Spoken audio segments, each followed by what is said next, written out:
Nós vamos então para o Evangelho segundo o Espiritismo, capítulo 27, Pedi e obtereis, da prece pelos mortos e pelos espíritos sofredores, a partir do item 18.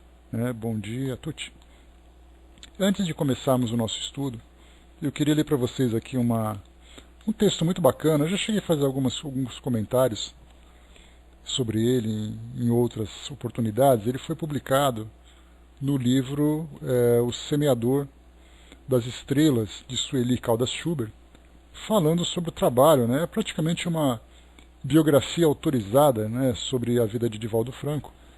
E nós temos um capítulo muito bacana chamado O Suicida do Trem, que serve para nós como introdução para esse nosso estudo e traz uma experiência muito comovente do Divaldo acerca dessa prática, já que falamos sobre prece pelos mortos. Então aqui o Suicida do Trem. Eu nunca me esquecerei que um dia havia lido no jornal acerca de um suicídio terrível que me impactou. Um homem jogou-se sobre a linha férrea, sob os vagões da locomotiva e foi triturado. E o jornal, com todo estardalhaço, contava a tragédia dizendo que aquele era um pai de 10 filhos, um operário modesto. Deixa eu ver aqui rapidinho. Aqui é interessante lembrar que Dona Ivone ela vai falar isso para nós, num dos livros que nós vamos estudar, que todo suicídio, obviamente, ele traz um sofrimento indescritível, para o espírito que desencarna dessa forma. Mas ela comenta para nós que esse em especial, em que o espírito se lança na linha de um trem e acaba sendo dilacerado, talvez seja o mais sofrido para o espírito, porque isso faz com que não apenas o trauma por si só já seja extremamente doloroso, mas as consequências perispirituais também são bastante dramáticas, porque faz com que o espírito sofra uma deformidade extremamente grande, o que faz com que ele demore muito para se recompor. Então aqui a gente dá para ter uma ideia do quadro, que é apresentado aqui para nós. Continua com a história, vamos em frente. Aquilo me impressionou tanto que resolvi orar por esse homem. Tenho uma cadernetinha para anotar nome de pessoas necessitadas. E vou orando por elas. E de vez em quando digo, se este aqui já evoluiu, vou dar o seu lugar para outro. Não posso fazer mais. Assim, coloquei-lhe o nome na minha caderneta de preces especiais. As preces que faço pela madrugada. Da minha janela eu vejo uma estrela e acompanho o seu ciclo. Então fico orando por ela, conversando. Somos muito amigos, já faz muitos anos. Ela é paciente, sempre aparece no mesmo lugar e desaparece no outro, falando sobre a estrela amiga. Comecei a orar por esse homem desconhecido. Fazia a minha prece, intercedia, dava uma de advogado e dizia, meu Jesus, quem se mata, como dizia minha mãe, não está com o juízo no lugar. Vai ver que ele nem quis se matar, foram as circunstâncias. Orava e pedia, dedicando-lhe mais de 5 minutos, e eu tenho uma fila bem grande, mas esse era especial. Passaram-se quase 15 anos, e eu orando por ele diariamente, onde quer que estivesse. Um dia, eu tive um problema que me fez sofrer muito. Nessa noite, cheguei à janela para conversar com a minha estrela e não pude orar. Não estava em condições de interceder pelos outros. Encontrava-me com uma grande vontade de chorar, mas sou muito difícil de fazê-lo por fora. Aprendi a chorar por dentro. Fico aflito, experimento a dor, e as lágrimas não saem. Eu tenho uma grande inveja de quem chora pelas lágrimas enormes e volumosas que não consigo verter. Daí a pouco a emoção foi me tomando e quando me dei conta chorava. Nesse ínterim, entrou um espírito e me perguntou Por que você está chorando? Ah, meu irmão, respondi, hoje estou com muita vontade de chorar, porque sofro um problema grave, e como não tenho a quem me queixar, porquanto eu vivo para consolar os outros, não lhes posso contar os meus sofrimentos. Além do mais, não tenho esse direito. Aprendi a não reclamar e não me estou queixando. O espírito retrucou, Divaldo, e se eu lhe pedir para que você não chore, o que é que você fará? Homem, nem me peça, porque é o único dia em que eu consegui fazê-lo. Deixe-me chorar. Não faça isso, pediu. Se você chorar, eu também chorarei muito. Mas por que você vai chorar? Perguntei-lhe. Porque eu gosto de você. Eu amo muito a você e amo por amor. Como é natural, fiquei muito contente com o que ele me dizia. Você me inspira muita ternura, prosseguiu, e eu o amo por gratidão. Há muitos anos eu me joguei embaixo das rodas de um trem, e não há como definir a sensação da eterna tragédia. Eu ouvia o trem apitar, via-o crescer ao meu encontro e sentia-lhe as rodas me triturando, sem terminar nunca e sem nunca morrer. Quando acabava de passar, quando eu ia respirar, escutava o apito e começava tudo outra vez, eternamente. Até que um dia escutei alguém chamar pelo meu nome. Fê-lo com tanto amor que aquilo me aliviou por um segundo, pois o sofrimento logo voltou. Mais tarde, novamente, ouvi alguém chamar por mim. Passei a ter interregnos em que alguém me chamava. Eu conseguia respirar, para aguentar aquele morrer que nunca morria, e não sei lhe dizer o tempo que passou. Transcorreu muito tempo mesmo, até o momento em que deixei de ouvir o apito do trem, para escutar a pessoa que me chamava. Dei-me conta, então, que a morte não me matara, e que alguém pedia a Deus por mim. Lembrei-me de Deus, de minha mãe, que já havia morrido. Comecei a refletir que eu não tinha o direito de ter feito aquilo. Passei a ouvir alguém dizendo, ele não fez por mal, ele não quis matar-se. Até que um dia essa força foi tão grande que me atraiu e eu vi você nessa janela chamando por mim. Eu perguntei, continuou o espírito, quem é? Quem está pedindo a Deus por mim com tanto carinho, com tanta misericórdia? Mamãe surgiu e esclareceu-me. É uma alma que ora pelos desgraçados. Comovi-me, chorei muito, e a partir daí passei a vir aqui, sempre que você me chamava pelo nome. Notei que eu nunca ouvira, face às diferenças vibratórias. Quando adquiri a consciência total, prosseguiu ele, já se haviam passado mais de 14 anos. Lembrei-me de minha família e fui à minha casa. Encontrei a esposa blasfemando, injuriando-me. Aquele desgraçado desertou, reduzindo-nos à mais terrível miséria.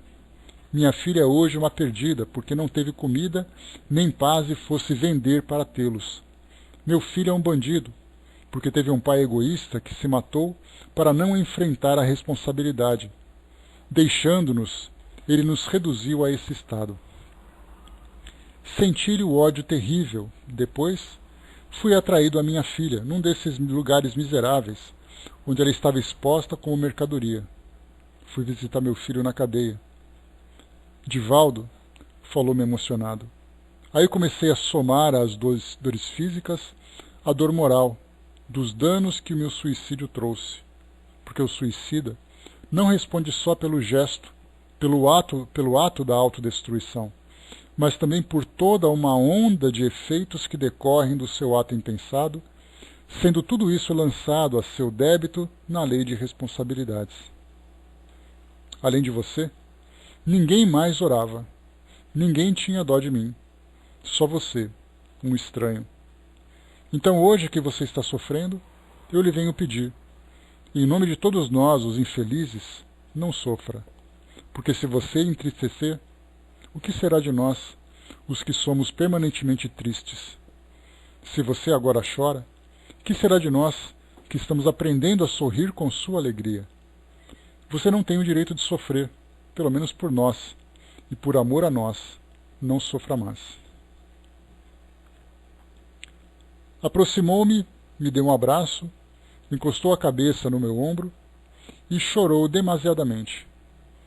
Doridamente ele chorou. Igualmente emocionado, falei-lhe: perdoe-me, mas eu não esperava comovê-lo. São lágrimas de felicidade. Pela primeira vez eu sou feliz, porque agora eu me posso reabilitar. Estou aprendendo a consolar alguém, e a primeira pessoa a quem eu consolo é você. O texto então aqui que a gente viu, o livro O Semeador das Estrelas, de Sueli Caldas Schubert.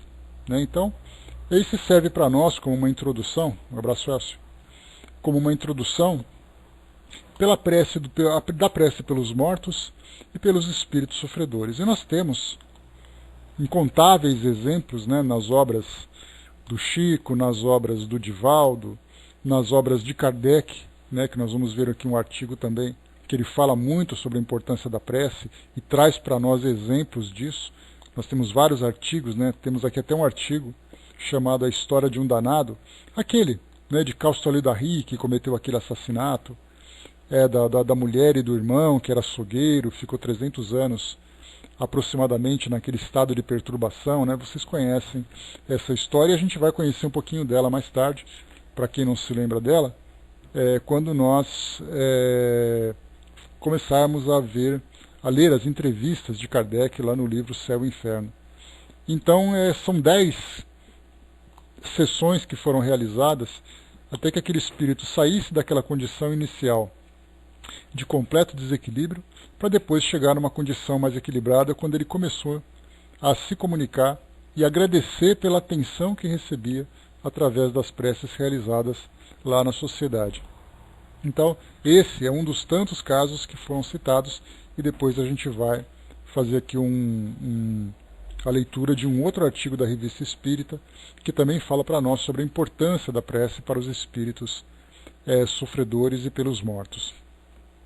Então, muito bem, aqui no nosso texto do Evangelho segundo o Espiritismo, aqui ele vem muito mais a título de esclarecimento, título de instrução, do que trazer para nós alguma história, já que, como eu falei para vocês, histórias é o que não falta para nós. Então, no item 18 nós começamos assim: os espíritos sofredores reclamam preces, e estas lhes são de utilidade, pois ao verem que são lembrados, sentem-se menos abandonados e menos infelizes. Para a prece tem sobre ele, mas a prece tem sobre eles uma ação mais direta. Reergue-lhes a coragem, exercita-lhes o desejo de se elevarem pelo arrependimento e a reparação, e pode desviá-los do pensamento do mal. É nesse sentido que ela pode não somente aliviar, mas abreviar-lhes os sofrimentos. É interessante que nós temos um trabalho feito em presídios, um serviço de capelania, feito por evangélicos, por católicos, por espíritas, que fazem visitas regulares, não apenas em presídios, mas em hospitais, em asilos. E esse trabalho não é para falar sobre religião. É para conversar com as pessoas, estimular-lhes o ânimo, para que elas possam se recuperarem, para que elas possam se fortalecerem diante da experiência que estão vivendo. E tem um efeito extremamente válido. Nós vemos, por exemplo, que é o caso dos presídios, que infelizmente acaba sendo até uma mudança não muito acreditada pela sociedade, quando nós vemos, por exemplo, presidiários se convertendo para uma religião. Alguns acham que não tem direito de fazer isso, outros acham que isso é apenas uma simulação, mas nós temos conversões verdadeiras, não importa para qual religião.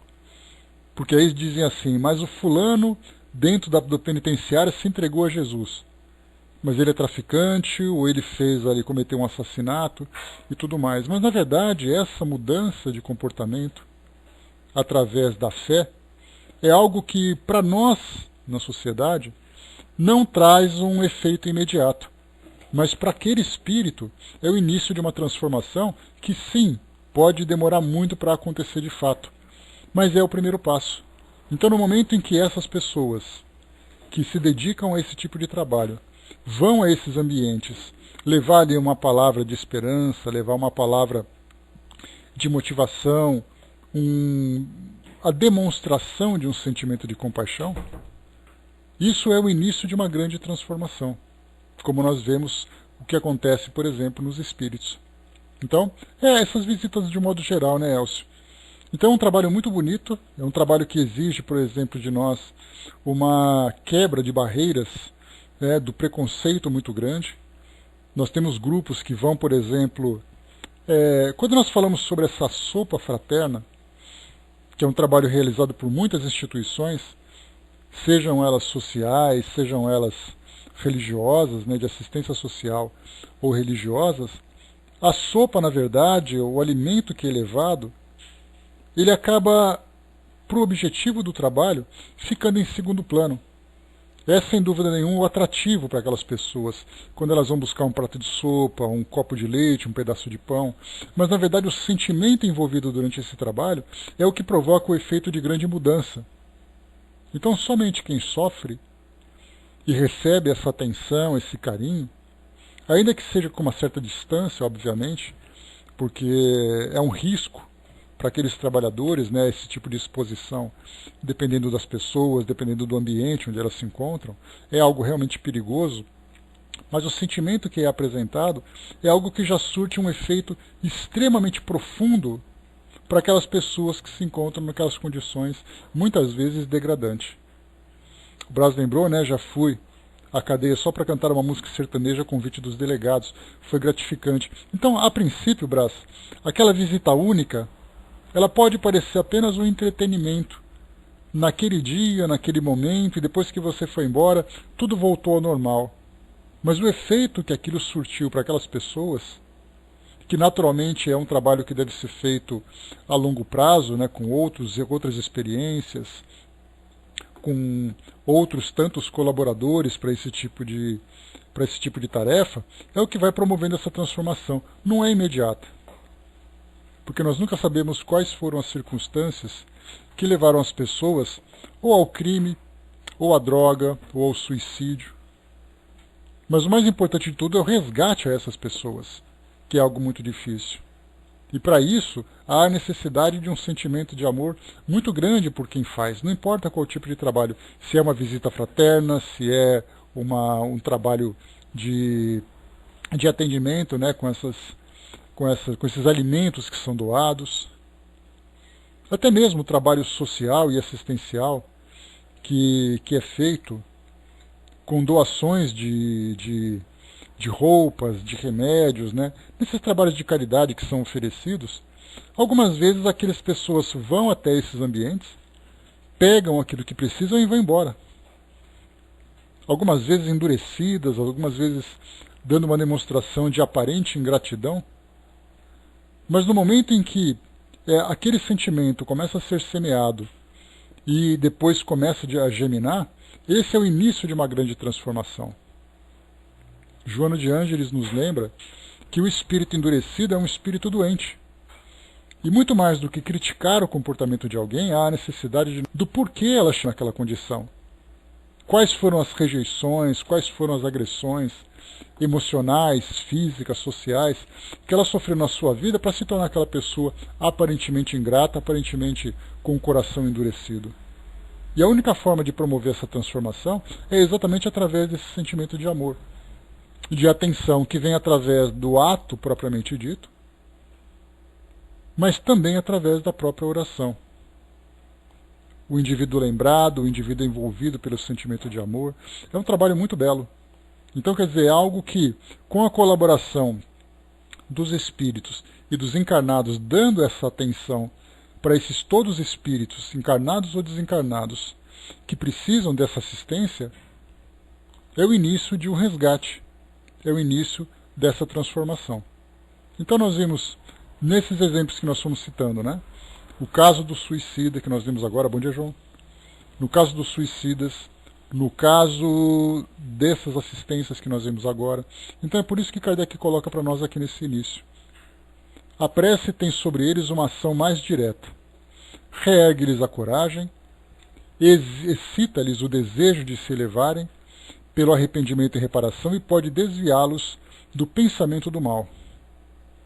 Então a única forma de acabarmos com a escuridão é levando luz.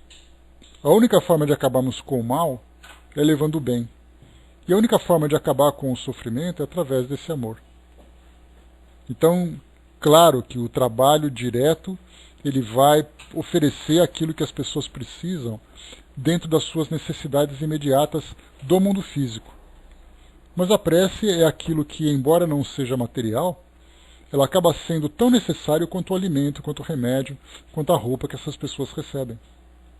Porque a prece envia, dentro desse mundo sutil das energias, que nós sempre comentamos, é algo que, embora nós não reconheçamos, é extremamente valioso, extremamente válido. Desses trabalhos que nós temos, por exemplo, não apenas feito, como nós comentamos, nas ruas, nos hospitais, nos presídios, nos asilos, temos, por exemplo, os orfanatos. Aquelas crianças que ficam ali aguardando o momento de serem aceitas por uma família. Aqueles espíritos estão sofrendo a indiferença, a rejeição, e que futuramente podem manifestar isso num comportamento agressivo, machucando não apenas a si próprias, mas também machucando aqueles que estão à volta. E aí nós temos então aqueles grupos de visitas, brincando com essas crianças. São aqueles momentos pontuais. Mas naquele momento em que você faz uma criança sorrir, tirando-a daquele estado de expectativa, de apreensão, de frustração, é sem dúvida nenhuma algo que vai promovendo dentro dela uma pequena transformação.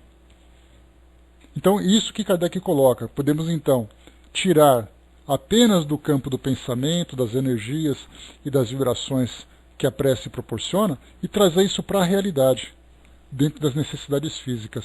As ações são diferentes, mas o efeito, sem dúvida nenhuma, acaba sendo o mesmo para todos.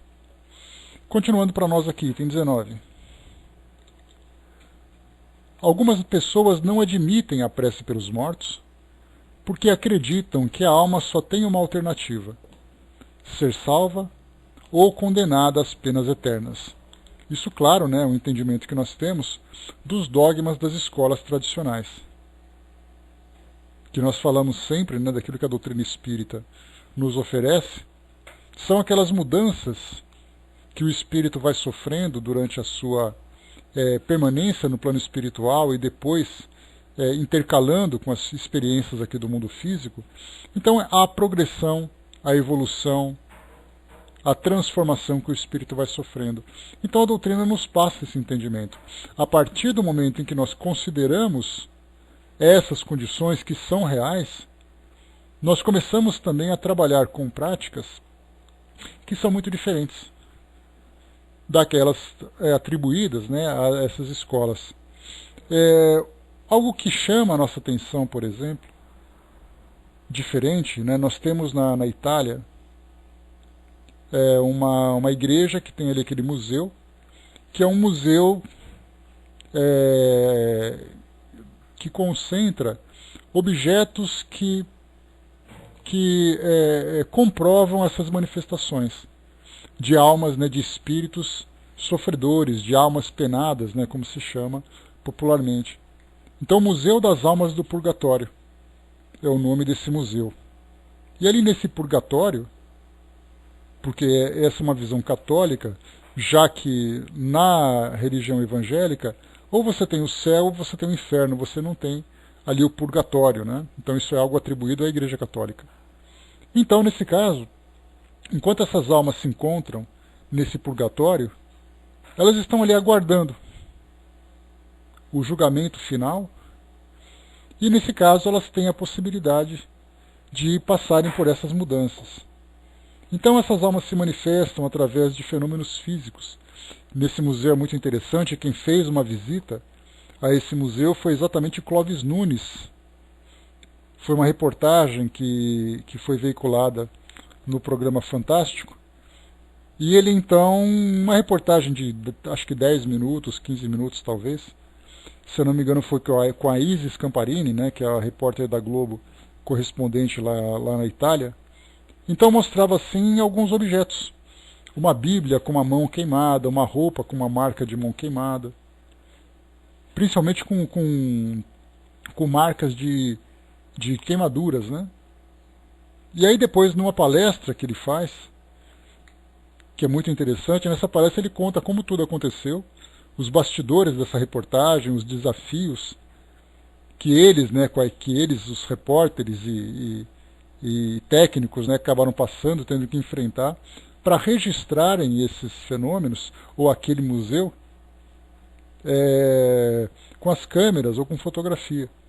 Então, nesse museu tem ali a comprovação, dentro do ambiente católico, das manifestações físicas. Então, o foco, naturalmente, daquela reportagem foi trazer para nós os efeitos físicos. Por nosso lado, né? Bom dia, Vera, bom dia, Sandra, bom dia, Regina. Nós, por nosso lado, nós utilizamos esse mesmo evento para falarmos das manifestações das almas, dos espíritos propriamente ditos.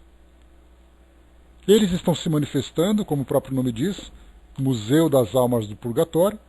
Então nós temos ali as almas do purgatório, são sem dúvida nenhuma espíritos sofredores, nessa condição purgatorial. E aí então eles se manifestam, segundo o entendimento da igreja, exatamente para pedir preces, para pedir ali a assistência, pedir a orientação. Então, quer dizer, as manifestações dos espíritos acontecem em todas as crenças, em todos os lugares, apenas mudando de acordo com a cultura, de acordo com as características. Então nós já temos esse entendimento. Mas a grande dificuldade de encontrarmos grupos de preces para se dedicarem a esse trabalho de atenção aos espíritos sofredores são grupos muito reduzidos. Exatamente porque tem o entendimento de que o espírito morreu, ou ele simplesmente deixa de existir, de acordo com a crença materialista, ou ele vai para o mundo espiritual já destinado a um ambiente que não adianta esperar a salvação ou esperar a condenação, porque isso já foi determinado, ou aqueles que ficam numa condição de espera. Assim é o entendimento geral. No caso da doutrina, que mostra para nós uma realidade do mundo espiritual dinâmica e muito diferente dessas limitações dogmáticas que nós vemos agora, faz com que nós entendamos o mundo espiritual como algo muito próximo a nós, passível da assistência e da atenção que nós podemos dar. Ou seja, da influência que o mundo físico pode exercer sobre eles, né? Influências positivas ou negativas.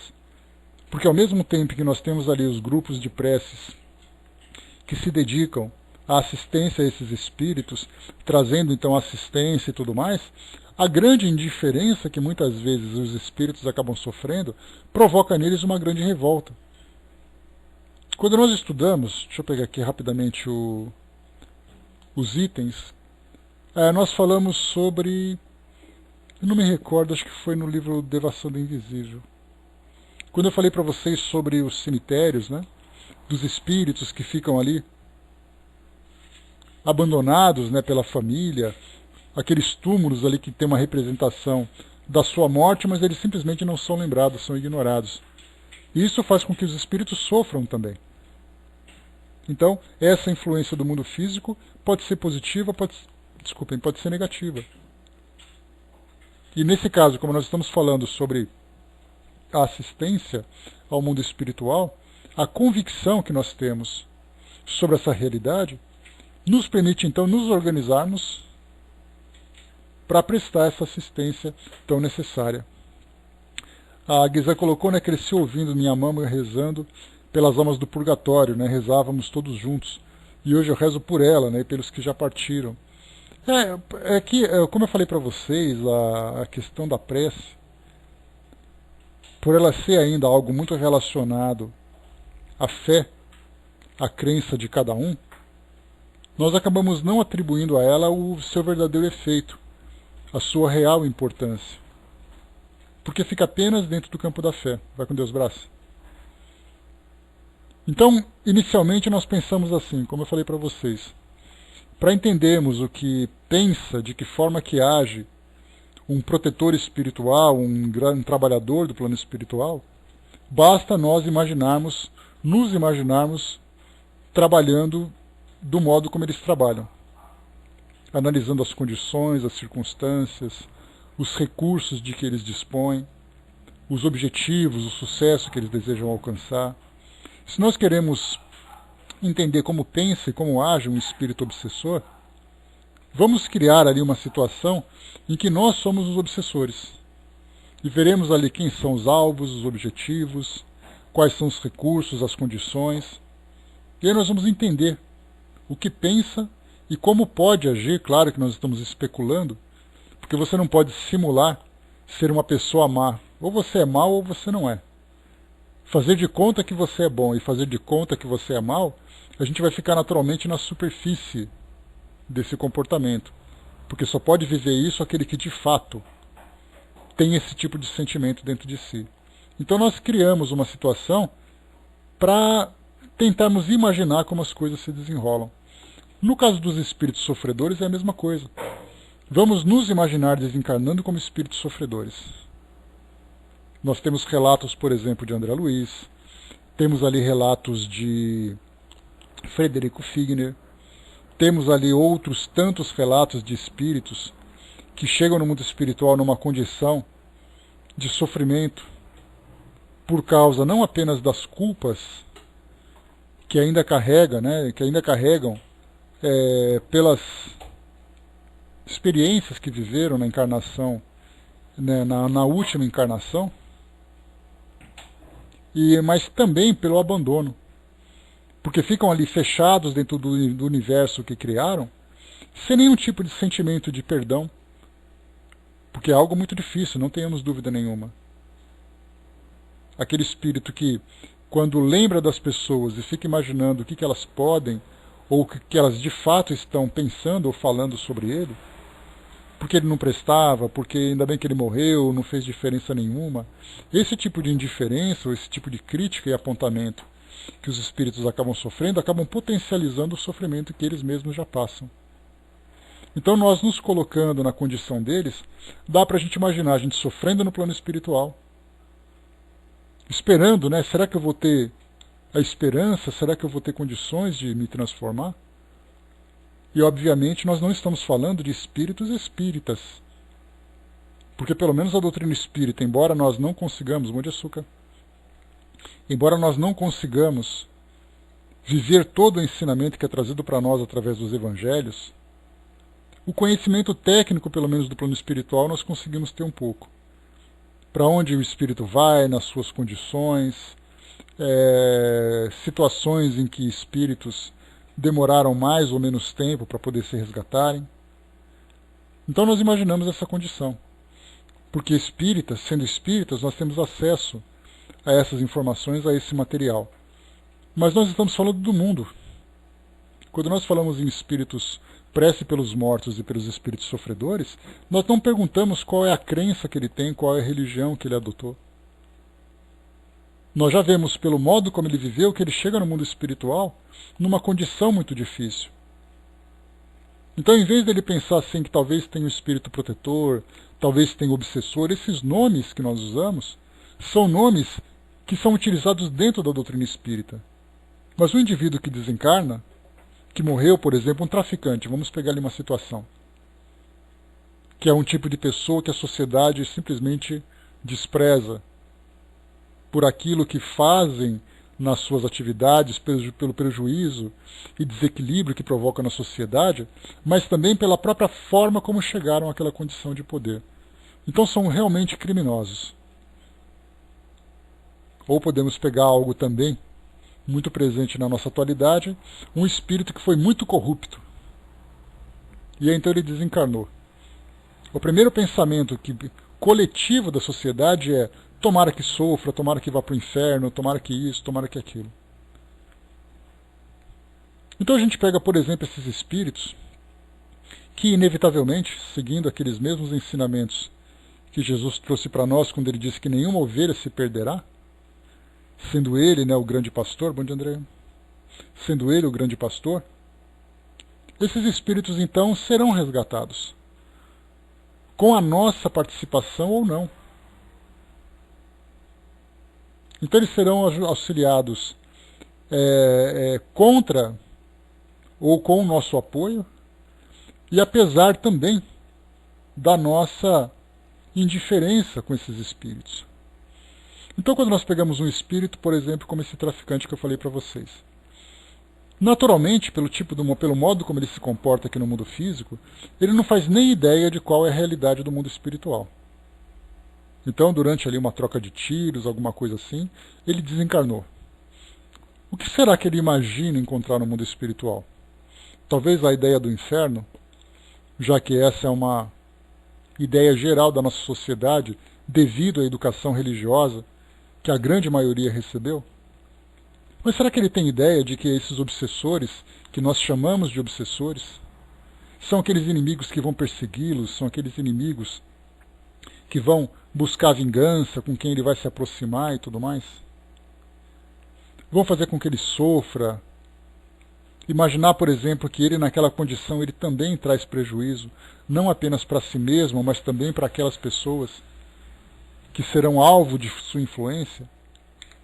Então pensarmos no espírito como esse, ou nos colocarmos na posição dele, na condição dele, mais uma vez, não pensemos apenas nos espíritos que são espíritas.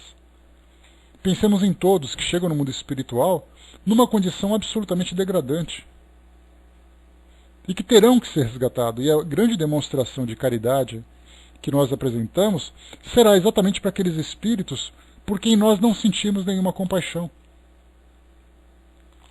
ou que pelo menos a sociedade não demonstra. Porque me lembro do espírito, Pai Joaquim de Aruanda, que fazia ali aquele trabalho na sala Espiritismo Ecumênico, um espírito que trabalhava nas linhas da Umbanda. Ele dizia assim: é muito fácil você apertar a mão de quem você gosta. Aliás, é muito fácil você abraçar aquele que você gosta. Eu quero ver você apertar a mão daquele que você não gosta. E ele era um espírito que tratava, que falava de uma forma muito clara a respeito das nossas situações do cotidiano. Então ele trazia para nós situações que a gente ficava realmente se perguntando. É muito fácil a gente fazer caridade com pessoas boazinhas, pessoas sorridentes, mas e a caridade para com os criminosos? Esse cano é bom dia. Essa é a parte mais difícil. Então, no caso da prece pelos mortos, esses espíritos precisam ir muito dessa assistência. E se nós nos colocarmos na condição deles, esquecendo tudo aquilo que nós aprendemos de doutrina espírita, mas chegarmos no mundo espiritual completamente alheios daquela realidade, sem qualquer tipo de conhecimento, vamos nos pegar caindo num mundo completamente estranho, vivendo situações das mais dolorosas, das mais perturbadoras. E como se não bastasse tudo isso, somos completamente ignorados, tanto pelos encarnados como pelos desencarnados. E isso, naturalmente, falamos dos espíritos comuns.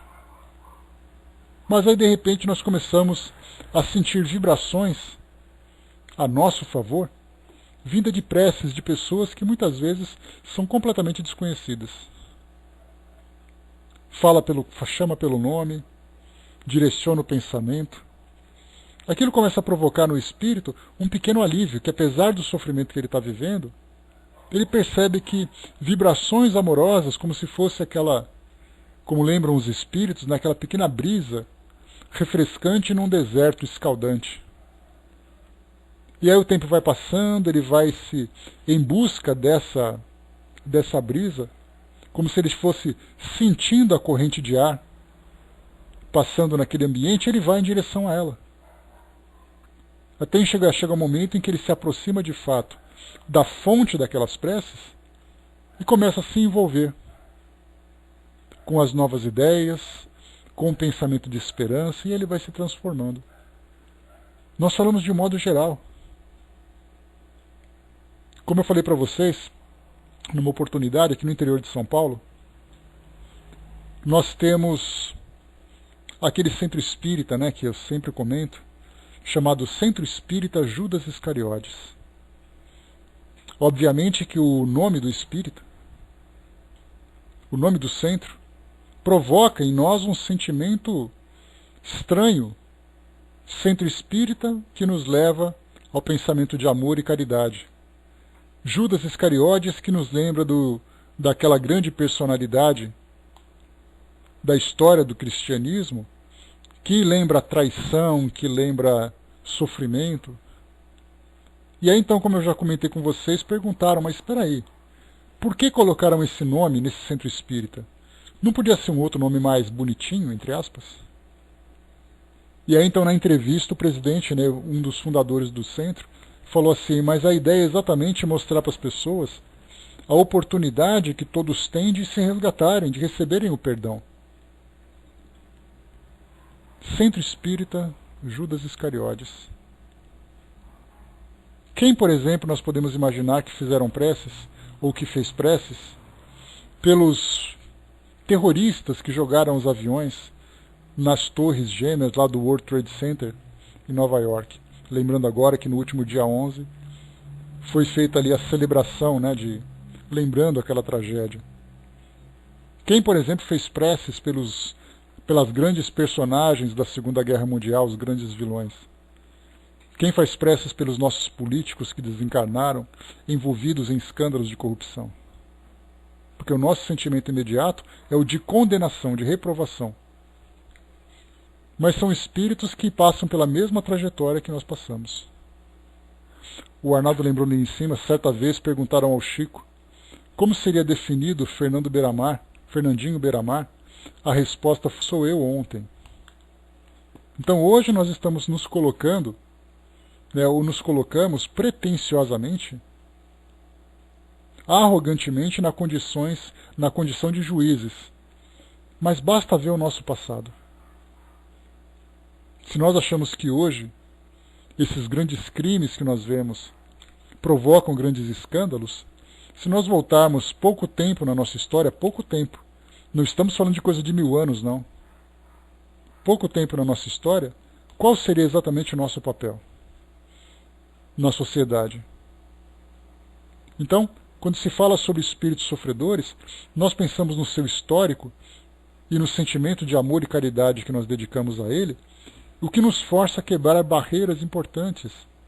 Barreiras do preconceito, barreiras do sentimento de julgamento.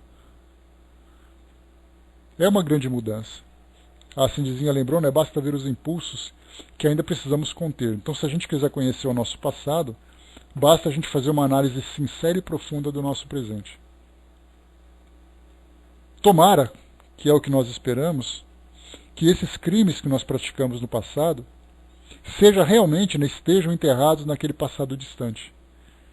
Mas as nossas condições atuais, condições sociais, emocionais, familiares, físicas, de toda a ordem, já mostram para nós a necessidade de um resgate. Se nós estamos nos resgatando, é resgatar de alguma coisa bastante dolorosa. Vamos continuar aqui para seguir o raciocínio de Kardec. Então falamos aqui inicialmente. Algumas pessoas não admitem a prece pelos mortos porque acreditam que a alma só tem uma alternativa: ser salva ou condenada às penas eternas. Num ou noutro caso, portanto, a prece seria inútil. Sem discutir o valor dessa crença, admitamos por um instante a realidade das penas eternas e irremissíveis e que nossas preces sejam impotentes para interrompê-las. Perguntamos se mesmo com essa hipótese, é lógico, é caridoso, é cristão recusar a prece pelos réprobos? Aqui o que Kardec lembra, fazendo uma comparação para o nosso melhor entendimento, é que imaginarmos, por exemplo, a condenação eterna. Vamos supor que isso seja real. O espírito cometeu um crime, foi para o mundo espiritual e sofrerá por toda a eternidade. Trazendo uma comparação para aquilo que nós vivemos no nosso dia a dia, nós temos ali, por exemplo, as punições de prisão perpétua. Kardec faz exatamente isso. É lógico, é caridoso, é cristão recusar a prece por esses condenados? Essas preces, por mais importantes que sejam para libertá-los, não serão para eles uma prova de piedade que poderá minorar-lhes os sofrimentos? Na Terra, quando um homem é condenado à prisão perpétua, mesmo que não haja nenhuma esperança de obter-se a graça para ele? É proibido a uma pessoa caridosa auxiliá-lo a carregar o peso dos grilhões? Quando alguém está atacado de mal incurável, não havendo, portanto, nenhuma esperança de cura, deve-se abandoná-lo sem nenhum alívio?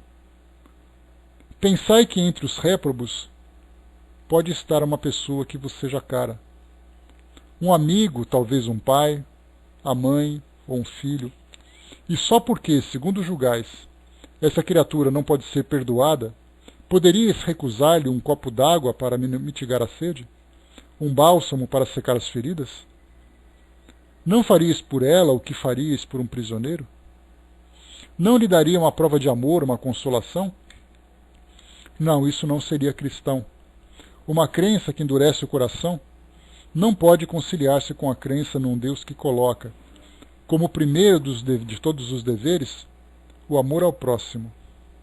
Então aqui a gente viu, pela mudança de linguagem, que Kardec reproduziu nesse texto uma orientação vinda por parte dos espíritos. Então quer dizer, nós, pelo nosso preconceito, pela nossa resistência, o sentimento de rejeição que nós ainda alimentamos, nós ignoramos, sem dúvida nenhuma, um espírito que se encontra no mundo espiritual numa condição de sofrimento. Mas e se esse espírito fizesse parte da nossa família? A gente lembra, uma passagem muito clássica, já comentei sobre ela várias vezes, mas é interessante para a gente poder ilustrar tudo isso. Na década de 1970, 1980, não me recordo exatamente quando, Chico Xavier veio aqui para São Paulo. Dá um ok, por favor, gente? Temos som? Ok, obrigado. Então Chico Xavier veio para São Paulo e fez uma visita à penitenciária, ou melhor, à antiga casa de detenção. Já não existe mais, depois daquele escândalo ou daquela tragédia que nós tivemos, da invasão da polícia militar por causa de uma rebelião, no pavilhão 9, aquele pavilhão de criminosos mais perigosos, 111 mortos, aquela coisa toda. Então Chico Xavier visitou essa casa de detenção e queria conversar ali com os presidiários, levar então aquela mensagem de esperança. Ofereceu a eles ali cigarros, objetos ou produtos de necessidades básicas e tal, Foi até uma crítica que ele acabou recebendo depois. Poxa, mas você vai levar cigarros para os presos? E o Chico falava assim, eu estou levando simplesmente aquilo que eles precisam. Eu não vim aqui para poder mudar os seus hábitos, eu vim aqui trazer esperança para eles. Então isso depois acabou mudando um pouco o foco. Mas enfim, ele fez a visita. Acabando então, ele saiu, e claro, os repórteres estavam lá para perguntar para ele, já que ele era reconhecido como um grande médium, dotado de uma mediunidade ostensiva de alta potência, vidente, e tantas outras faculdades. Todo mundo queria saber o que exatamente ele viu lá dentro. Chico, o que você viu junto com aqueles espíritos, com aqueles condenados? Claro que imaginavam que ele fosse trazer para nós uma descrição do verdadeiro inferno, na condição invisível, de obsessores, de demônios, aquela coisa toda. E a resposta dele foi aquela clássica, Eu encontrei muita mãe chorando por causa dos seus filhos que estavam ali presos. Mães que sofriam, mães angustiadas, esperando que alguma coisa fizessem para que seus filhos se transformassem. Então, por mais odioso que seja aquele criminoso, nós sempre teremos um espírito que devota a eles um sentimento de amor. Uma mãe, um pai, um filho. Pois o que a gente lembra, Miriam, é que quando a gente fala da nossa condição atual, de sermos estudantes, de termos assim oportunidades para nos desenvolvermos e tudo mais, é muito fácil a gente falar que a nossa vida é tranquila. que nós não nos comparamos com aqueles espíritos sofredores. Mas quantas mãos e quantas preces foram voltadas para nós para fazer com que nós chegássemos nessa condição? Isso a gente não lembra. Mas certamente, sabendo da grande cadeia de fraternidade que existe e sempre existiu no nosso mundo, sem dúvida nenhuma nós tivemos aqueles que participaram da nossa transformação e do nosso crescimento. Continuando aqui para nós, vamos lá. Negar a eternidade das penas não implica negar uma penalidade temporária. Então, inicialmente, nós vimos ali que Kardec fala, vamos supor que as penas eternas sejam uma realidade. Que valeria a pena que, mesmo que o espírito não tivesse mais saída, que durante a sua trajetória ele fosse assistido para minimizar o efeito das dores que ele estava sofrendo, ou que estaria sofrendo. Agora, saindo da ideia de que existe paraíso, existe céu, mas que nós nos deparamos com uma realidade, muitas vezes o inferno, como já nos lembraram os espíritos, e também me recordo do Papa João Paulo II falando sobre isso, ele falava que o céu e o inferno não eram uma realidade geográfica, mas era um estado do espírito. E isso vai ao encontro daquilo que nós estudamos na doutrina espírita quando se fala sobre as condições emocionais, psicológicas que o espírito sofre, ele mesmo criando o seu inferno ou ele mesmo criando o seu céu. Então ele coloca, negar a eternidade das penas não implica negar uma penalidade temporária, mesmo porque, na sua justiça, Deus não pode confundir o mal com o bem. Ora, nesse caso, negar a eficácia da prece seria negar a eficácia da consolação, dos estímulos e dos bons conselhos. E isso equivaleria a negar a força que aurimos da assistência moral dos que nos amam. Outros se fundam numa razão mais especiosa, a imutabilidade dos desígnios divinos. Deus, dizem eles, não pode modificar as suas decisões a pedido das criaturas, pois, caso contrário, nada seria estável no mundo. O homem nada tem, portanto, a pedir a Deus, cabendo-lhes apenas submeter-se e adorá-lo. Há nesta ideia uma falsa interpretação da imutabilidade das leis divinas, da lei divina. Ou melhor, ignorância da lei no que concerne a penalidade futura. Essa lei é revelada pelos Espíritos do Senhor, hoje que o homem já amadureceu para compreender o que na lei, conforme ou contrário aos atributos divinos. Segundo o dogma da eternidade absoluta das penas, nem os remorsos nem o arrependimento são considerados a favor do culpado. Para ele, todo o desejo de melhorar-se é inútil. Está condenado a permanecer eternamente no mal. Se foi condenado, entretanto, por um determinado tempo, a pena cessará no fim do prazo. Mas quem pode afirmar que ele terá então melhorado os seus sentimentos? Quem dirá que, a exemplo de muitos condenados na terra, ao sair da prisão, ele não será tão mau quanto antes? No primeiro caso, seria manter sob a dor do castigo um homem que se tornara bom. No segundo, seria agraciar aquele que continua culpado. A lei de Deus é mais previdente. Sempre justa, equitativa e misericordiosa, não fica nenhuma duração para a pena. Não fixa nenhuma duração para a pena, qualquer que seja. Ela se resume assim. Aqui nós vamos pegar um trecho do livro O Céu e o Inferno. O homem sofre sempre a consequência das suas faltas. Não há uma única infração à lei de Deus que não tenha a sua punição. A severidade do castigo é proporcional à gravidade da falta. A duração do castigo, para qualquer falta, é indeterminada, pois fica subordinada ao arrependimento do culpado e o seu retorno ao bem. Assim, A pena dura tanto quanto a obstinação no mal. Seria perpétua se a obstinação o fosse. É de curta duração se o arrependimento vir logo. Desde que o culpado clame por misericórdia, Deus o ouve e lhe concede a esperança. Mas o simples remorso não basta. É necessária a reparação da falta. É por isso que o culpado se vê submetido a novas provas, nas quais ele pode, sempre pela sua própria vontade, fazer o bem para a reparação do mal anteriormente praticado. O homem é assim o árbitro constante da sua própria sorte. Ele pode abreviar o seu suplício ou prolongá-lo indefinidamente.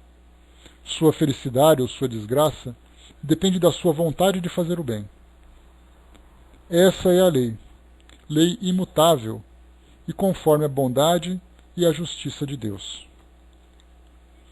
O espírito culpado e infeliz dessa maneira pode sempre se salvar a si mesmo. A lei de Deus lhe diz sob quais condições ele pode fazê-lo. O que geralmente lhe falta é a vontade, a força e a coragem. Se pelas nossas preces lhe inspiramos essa vontade, se o amparamos e encorajamos, se pelos nossos conselhos lhe damos as luzes que lhes faltam, em vez de solicitar a Deus que derrogue a sua lei, tornamo-nos instrumentos da execução dessa lei de amor e caridade, da qual ele assim nos permite participar, para darmos nós mesmos uma prova de caridade. Aqui, O Céu e o Inferno é o nosso livro. Porque é muito interessante quando nós falamos sobre a ideia da justiça de Deus, pelo fato de nós termos aprendido a humanizar Deus, ou seja, ver Deus como um homem. Inicialmente ele era visto como, depois que houve ali que a ideia do monoteísmo foi difundida, em especial pelos hebreus, Deus era visto como um homem, como uma entidade severa, como um senhor de exércitos, como um juiz bastante rígido. Então nós fomos aprendendo a humanizar Deus. E naturalmente, através dessa humanização, nós atribuímos a Deus valores humanos. Ou seja, Deus pode amar, Deus pode odiar, Deus pode perdoar, Deus pode rejeitar. Tudo aquilo que nós, seres humanos, fazemos, nós imaginamos que Deus também o faça. Isso, quando nós voltamos no tempo e chegamos ali, naquela época dos gregos e dos romanos, nós tínhamos no panteão greco-romano, onde seus deuses eram classificados ou apresentados, nós tínhamos ali várias personalidades. Aquele que demonstrava o poder da guerra, como Marte, aquele que controlava o vento, as águas, a ciência, o amor, a cultura, as festas, como era o caso de Baco, né, o nosso conhecido Baco. Então, essas personificações que nós atribuímos a Deus, fez com que ele, então, dentro dessa sua justiça, se colocasse como um grande juiz, e ele, particularmente, fazia o julgamento de cada criatura. Você está perdoado, você vai para a direita. Você está condenado, você vai para a esquerda. Você espera um pouco mais, que eu não acabei ainda. Então, eu estou julgando, nós imaginamos Deus com os olhos voltados sobre nós individualmente, analisando cada um dos seus passos. Então, essa personificação reduziu a grandeza divina a essa personalidade, a esse indivíduo, que, embora não seja humano, seja entendido como sendo um Deus, mas um Deus com características humanas. Quando nós começamos a estudar a doutrina espírita, nós mudamos completamente o conceito de Deus. A primeira coisa que nós fazemos é reconhecer que Deus não pode ser compreendido por nós. Quando os espíritos trazem para nós a clássica resposta: Deus é a inteligência suprema, a causa primeira de todas as coisas, ou causa primária de todas as coisas, como queiram. tiramos Deus de uma personalidade humana e começamos a trazer Deus como sendo uma inteligência superior. Quando nós estudamos lá no livro A Gênese, capítulo 2, sobre a natureza de Deus, Kardec trouxe para nós ali várias definições, várias ideias, com a tentativa, que é uma tentativa, falando que Deus é soberanamente justo e bom, imaterial, imortal, onisciente, onipotente, onipotente, onisciente, onipresente. Então nós começamos ali a trazer atributos de Deus. Já não mais como tentar defini-lo, mas imaginar quais são exatamente as suas virtudes. Já é um começo. E começamos muito mais do que isso, além de nós tirarmos essa ideia da personalidade de Deus como sendo semelhante aos humanos, que Jesus inclusive teve que fazer esse trabalho, enquanto Moisés falava de Deus como sendo o juiz, o general, Jesus falava sobre o Pai. Então Jesus, Moisés, Pai, juiz, general, são todas características humanas. Quando nós fazemos a nossa prece Pai Nosso, o que é o Pai no nosso entendimento? É aquele que gera um filho. Então Deus, muito mais do que um Criador, é um Pai que gerou filhos, e cujos filhos somos nós. Então nós tiramos essa ideia da personalidade divina. E começamos a entender não apenas a impossibilidade dessa definição e tentar conhecer algum dos seus atributos, como começamos também a conhecer as suas leis. De que forma que essas leis agem sobre nós? É Deus que aponta o dedo dizendo você é culpado? Ou existe aquela lei de causa e efeito em que nós naturalmente geramos as consequências positivas e negativas sobre nós? E aí então, através do estudo da doutrina, nós mudamos completamente o entendimento sobre o mundo espiritual. Já não há mais eternidade, já não há mais a eternidade no paraíso, ou a eternidade no inferno, do sofrimento ou da felicidade, porque o espírito vai se transformando. E conforme ele vai se transformando, ele mesmo vai gerando sobre ele as consequências que ele atrai. Rapidamente, o José colocou aqui mesmo na Terra, no livro de Beccaria, dos delitos e das penas, as penas judiciais foram abrandadas e vão naturalmente passando por essas mudanças, porque os espíritos mesmo comentaram lá no livro dos Espíritos, quando fala sobre a lei do progresso, quando ele aborda um pouquinho sobre as nossas leis, ele vai observando que as nossas leis vão se transformando porque a própria sociedade também se transforma. Basta lembrar, por exemplo, sobre pena de morte. Aqui no Brasil, uma única condição em que a pena de morte é aceita, que são os crimes de guerra. Fora isso, nós tínhamos a prisão perpétua, coisa que no Brasil já não tem mais também. Máximo de 30 anos, com o abrandamento da prisão de 1/6 por bom comportamento, aquela coisa toda. Muitos ainda pedem, em virtude dos crimes bárbaros que nós nos deparamos, que felizmente são exceções na nossa sociedade, já não são mais regras. Se nós imaginamos hoje que um assassinato, um estupro é coisa que nos choca, vamos voltar 500 anos no tempo, para a gente ter uma ideia do que era viver naquela época, em que a pena de morte era simples. Kardec mesmo relata para nós, não apenas relata, mas ele entrevista espíritos que foram executados com a pena capital. Guilhotina, forca, fuzilamento. Hoje nós temos técnicas mais sofisticadas, Temos ali a cadeira elétrica, injeção letal.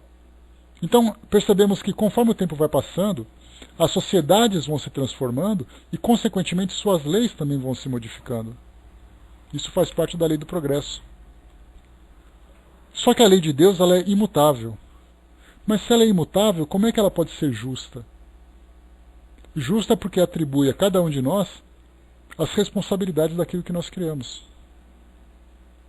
Somos nós que definimos a intensidade do nosso sofrimento.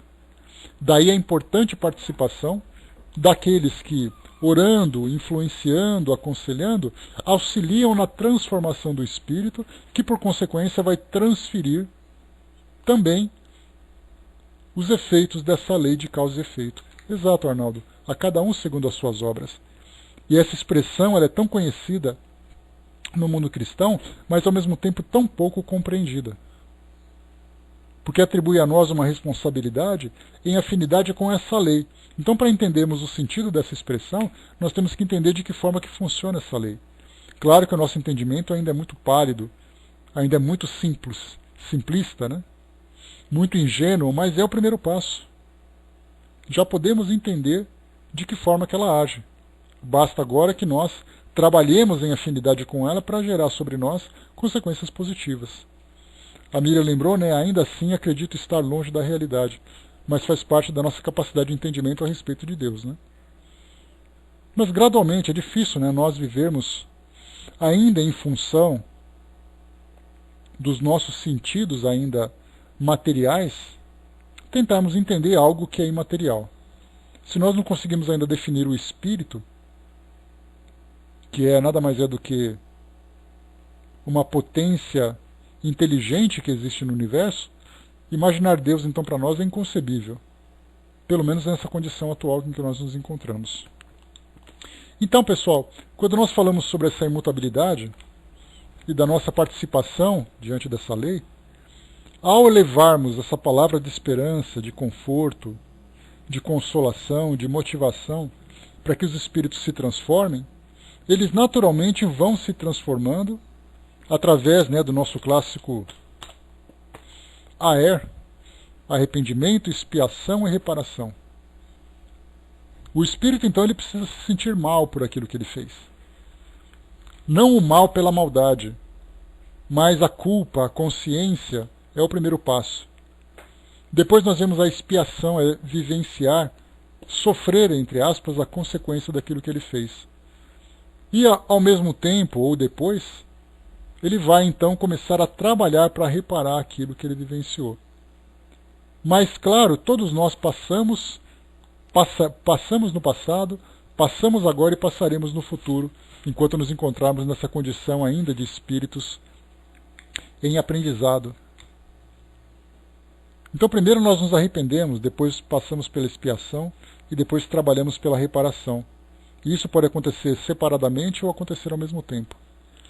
Agora, o tempo que isso vai demorar para acontecer, e isso é algo que a que todos nós estamos submetidos, o tempo vai demorar exatamente da motivação que cada um tem. Sozinhos, isolados, não tenhamos dúvida de que esse processo será extremamente moroso, longo e doloroso. Se nós tivermos do nosso lado o amparo, a assistência, o estímulo, a motivação e o amor nos envolvendo, certamente esse caminho será mais breve, menos doloroso, e estaremos ali munidos de muita confiança. Então a prece pelos mortos espíritos sofredores. A partir do momento em que nós conseguimos reconhecer e compreender a dinâmica do mundo espiritual, nós entendemos o seu real efeito.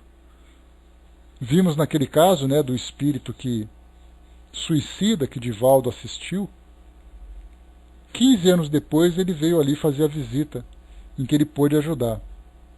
Nesses 15 anos, sem dúvida nenhuma, a prece foi para ele um refrigério, como é chamado, né? Ou seja, aquele ar fresco diante daquele calor insuportável, o calor representando a culpa, a dor, o medo, o sofrimento, e o refrigério, a prece que consola, a prece que ampara. Nesses 14 anos, nesses 15 anos, ele, sem dúvida nenhuma, se submeteu, ou foi submetido, ao peso da lei de causa e efeito por ter cometido aquele ato. Pela forma como desencarnou, pela autodestruição, pelo sofrimento que ele gerou. Depois nós vimos, como também é relatado no livro Memória de um Suicida, por Camilo Castelo Branco, o efeito do seu próprio suicídio sobre sua família. Os filhos desamparados, a família fica completamente abalada pelo ato. Não é simplesmente dizer, poxa vida, ele cometeu suicídio, ele se matou. Na verdade, nós temos consequências afetivas, psicológicas, sociais, econômicas, tudo isso pesando sobre o espírito. E aí, então, durante esses 14 anos, ele foi se transformando, tendo assistência feita por Divaldo, porque nesse caso, esse foi o relato que foi feito por ele particularmente, Nós podemos imaginar a quantidade de espíritos envolvidos nesse processo de reabilitação desses tantos espíritos sofredores. 15 anos depois ele estava ali, fazendo o seu primeiro atendimento em nome da caridade. Exatamente para aquele que, somente aquele, pelo que ele descreveu, pensou nele dessa forma tão amorosa. Aqui em São Paulo nós temos, só para a gente fechar o nosso estudo, uma igreja chamada Igreja das Almas, aqui no bairro da Armênia, ali próximo à estação Tietê, da rodoviária do Tietê. Então ali nós temos no altar, ou próximo ao altar, o velário, né, aquele espaço onde as pessoas acendem suas velas em nome dos espíritos. Aquilo é feito de uma forma muito mais motivada pela fé. Mas não tenhamos dúvida de que aquela luz que é acesa, quando eu digo assim, eu vou acender uma vela para iluminar o caminho daquela alma sofredora. Inconscientemente, o pensamento é essa luz que é direcionada a esse espírito, e não a vela que é acesa. Quando nós vamos ali nos cemitérios, em especial no dia de finados, ali 2 de novembro, nós temos também ali os velários. Os comerciantes, camelôs, vendem velas para todo mundo, e as pessoas vão ali e acendem uma vela em nome de uma pessoa. Naturalmente ela está materializando a sua fé através da vela. E a luz representa exatamente essa tentativa de auxílio. Mas inconscientemente estão levando o pensamento em oração, o sentimento impregnado nessa oração, sentimento de amor, de saudade, de compaixão. Inconscientemente fazem isso. Nós que estudamos todo esse processo, todos esses efeitos, esses elementos envolvidos na prece e na relação com os espíritos, podemos fazer isso de uma forma mais objetiva, mais eficaz, porque nós temos consciência do que nós fazemos. Exatamente, Arnaldo. Todo mundo juntando naquele momento, é muita luz que brilha da mente daquelas pessoas, sem pensarem que estão fazendo isso mentalmente, e não pela quantidade de velas que estão acesas. Você vai conseguir, vai lá, tem fé. A Miriam lembrou, né? Ainda não existem as penas sutis em nossos relacionamentos. Quando condenamos a indiferença pela culpa, por nossa infelicidade, etc. Orar pelos nossos adversários é um exercício de amor e justiça, um exercício muito difícil. Porque nós temos que quebrar muitas barreiras que existem ainda dentro de nós. Então, meus amigos, eu até ia ler para vocês aqui um artigo, vou até ler aqui o título do artigo. Efeitos da prece, de uma carta que Kardec recebeu, falando exatamente sobre isso. Sobre a oração, sobre a assistência que as pessoas podem receber através da prece. Ele foi publicado na Revista Espírita de dezembro de 1859. Então, para quem quiser ler depois, aqui é um pouco grande para a gente ler agora, mas ele já faz a primeira pergunta, né? A prece é agradável para quem ora? É útil? É a primeira pergunta. Depois ele faz uma segunda pergunta. Rapidamente aqui, deixa eu pegar. Podem as preces abreviar os sofrimentos? Kardec simplesmente responde sim, e o prova pelo raciocínio e pela experiência. Pela experiência, porque são as próprias almas sofredoras que vêm confirmá-lo, descrevendo-nos a sua mudança pela situação. Pelo raciocínio, considerando o seu modo de ação. Coisa que nós já fizemos, né? Então aqui nós temos várias observações de Kardec nesse artigo, que nós podemos até eventualmente ler no futuro, mas hoje a gente não vai conseguir. Mas deixo para vocês a sugestão de leitura, né, o efeito da prece na Revista Espírita, dezembro de 1859. Então, pessoal, fechando por aqui o nosso estudo de hoje. É muito interessante que nós temos grupos de vibração, grupos de preces, que se dedicam, né, a esses sofredores. É interessante lembrar que Divaldo mesmo, né, ele com frequência lia os obituários e pegava o nome de pessoas, de espíritos que ele acreditava que eram necessitados. Dona Ivone também fazia a mesma coisa, ela tinha um caderninho de preces, onde ela anotava em especial espíritos suicidas, que precisavam sem dúvida nenhuma dessa assistência. E temos aí vários outros grupos que se dedicam, né, espontaneamente e tomam a iniciativa de procurar nomes desses espíritos sofredores e através da prece depois direcionar a assistência de que eles precisam. Então, né, façamos isso coletivamente ou individualmente, de pessoas que são conhecidas ou desconhecidas, a prece é sempre algo importante, em especial para aqueles que sofrem. Fechando por aqui então, pessoal, nosso estudo de hoje. O nosso